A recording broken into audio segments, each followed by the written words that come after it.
Today we're at 2912 Idell here in Los Angeles, inspecting this single-story masonry chimney, which is a part of a craftsman home.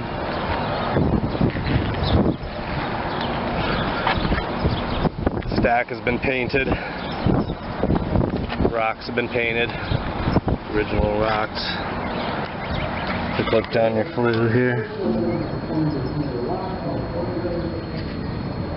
So we'll put a camera through that to show you how that looks. This has been on top of the chimney, just laying flat, assuming to keep the cold air out, keep the critters out. A required chimney cap spark arrestor would have to be installed. So there's very little movement, structural movement. It's inside that wall. Again, a painted stack. Outside clean, outdoors nice and tight. Little spots of mortar on the exterior that popped out. Flashings. So we'll show you the inside. Okay, continuing the inspection, 2912 Idell. Firebox that had some newspaper stuffed in there to keep the cold air out, I guess. To block the cold air pad from going down. Apparently someone didn't like the cold air. But anyway, again, we're going to put the camera through here. We'll take a look. Firebox has been painted. Not so sure that this is the proper dye. Alright, we put the camera through the chimney. We ran it all the way up to the top. Looking at the sky. The inside of the flue. So this is an unlined chimney flue. It was built single brick. The stones were added to the outside of the single brick. And so here's the interior. Interior brick surfaces.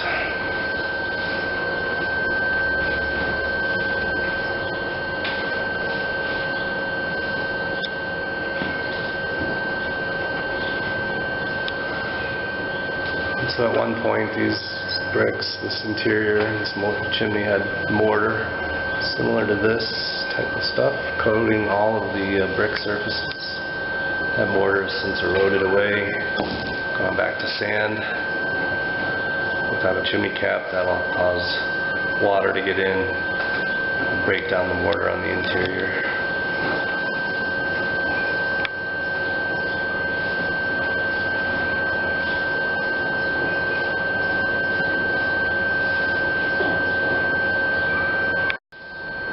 Okay, so the corner of the interior of the fireplace, moisture eroded the mortar inside that corner there.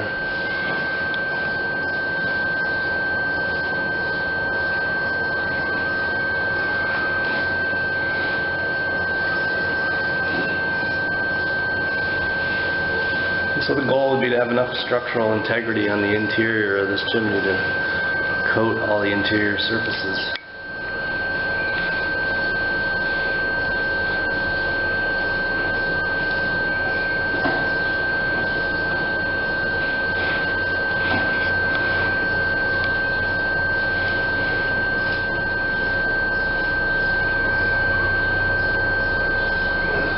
Another big gap. Oh, just exposed brickwork here. I'm sorry.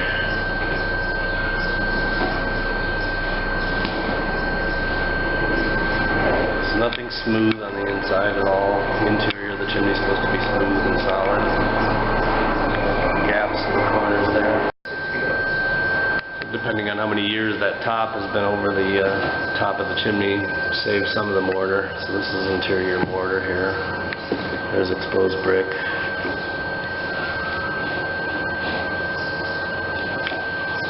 Cracked joint down there.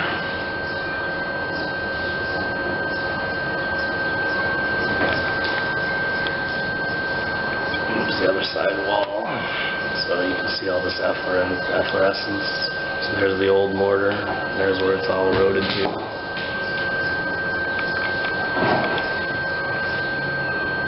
Another big gap in the corner there.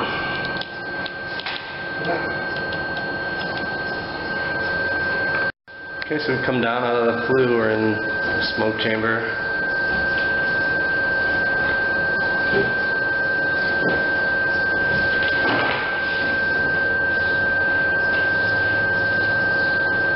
Got fluorescence white, eroded mortar.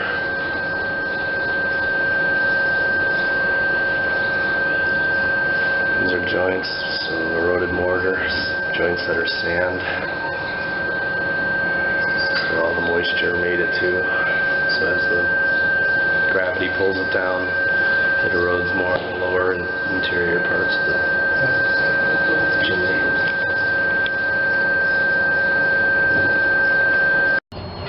I just opened up this side, I got a nice whiff of gas from the meter.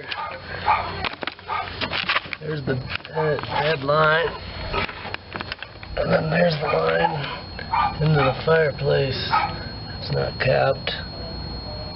I'm assuming this was run to the line and has been capped off.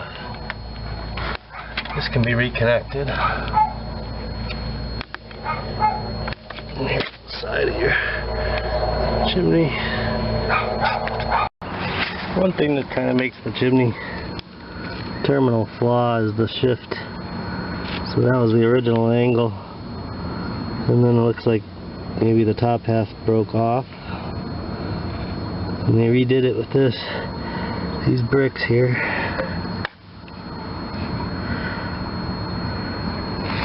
And they came off an angle.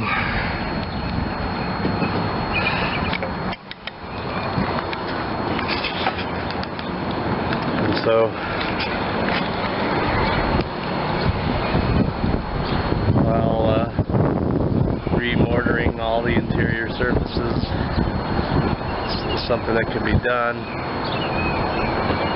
the question is the firebox draw. So we'll look at that, how much the inches between the opening is. Okay, so no damper system. So again, they sealed it off because it was cold air or energy loss. We only have 3 inches of gap between the smoke chamber and the flue, and so you can see how they've kind of pressed forward a little bit, how the angles. And then just one last look at the interior here. So the overall recommendation is to replace this chimney, the new chimney. Code 0 to LA still allow a replacement chimney in the same exact location while we still can do it. Again, apparently there was gas. It's been sealed over. The floor has been redone. So the gas is no longer visible.